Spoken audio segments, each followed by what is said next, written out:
I say that I'm sick and tired of these pulpit pimping old, I'm telling you, it's an understatement. We've had Reverend Amos Brown sent over to the supervisors of the situation happening with reparations. So let's get into what this man said in his letter.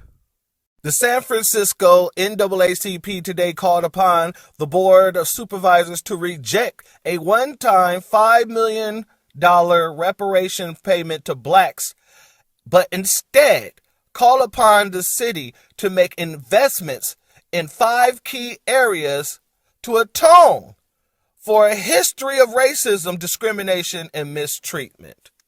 And I'm going to skip down a little bit. We strongly believe that creating and funding programs that can improve the lives of those who have been impacted by racism and discrimination is the best path forward towards equality and justice. And I just already, went over the problem with equality. Okay. Investments in education. Black students don't perform as well as their peers. We need remedial programs to help our children with reading, math, and science. Well, let's be very clear on that. If you give, when you give those reparations up, we can hire a tutor for all that. Hell, if we want it, we can hire a private teacher to teach our children. But that's not even an option here. You're not thinking about that? Reverend Brown? Economic empowerment. With President Biden's infrastructure bill, we want to see more black people getting the opportunity to get jobs on the billions of dollars in infrastructure work that will be done in our community and our states. First and foremost, when we get our reparations, we can create jobs. See, this is the mind of these old niggas.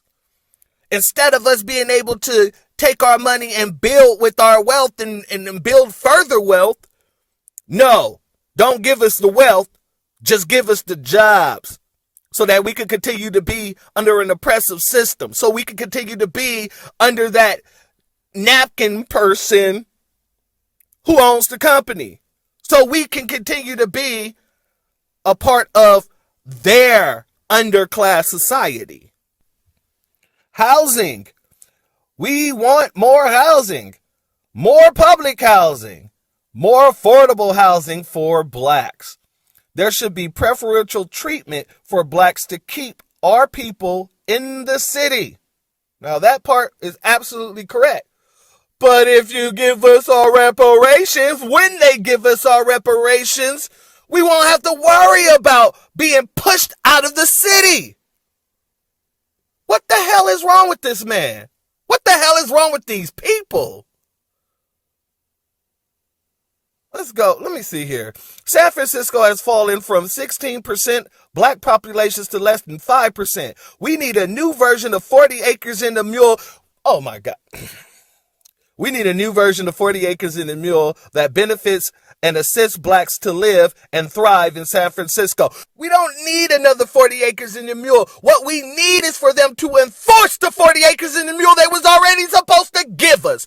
What they owe us.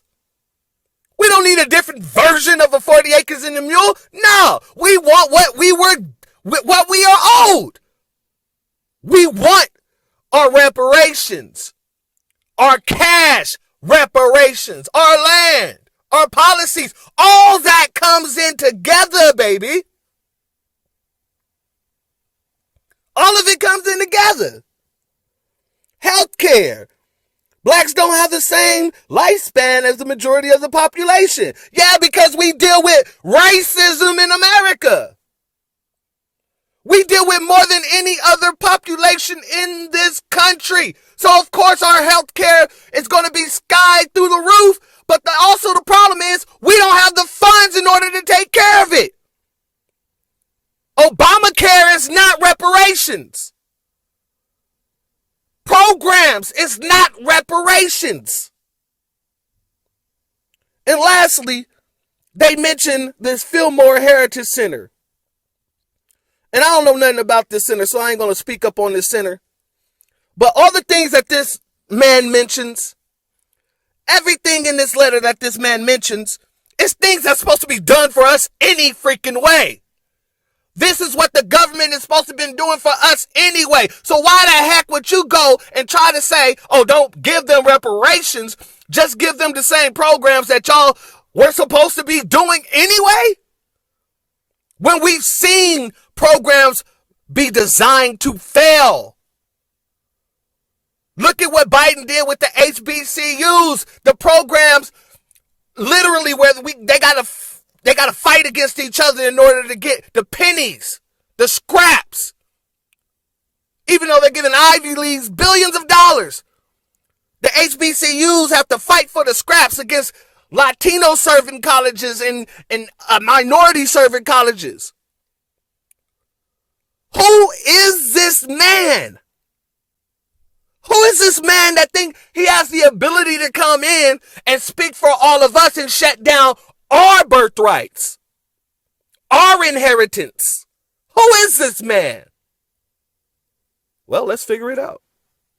All of this stuff that's being done by these naysayers and people who don't want to see it happen, all they're doing is showing us who they are.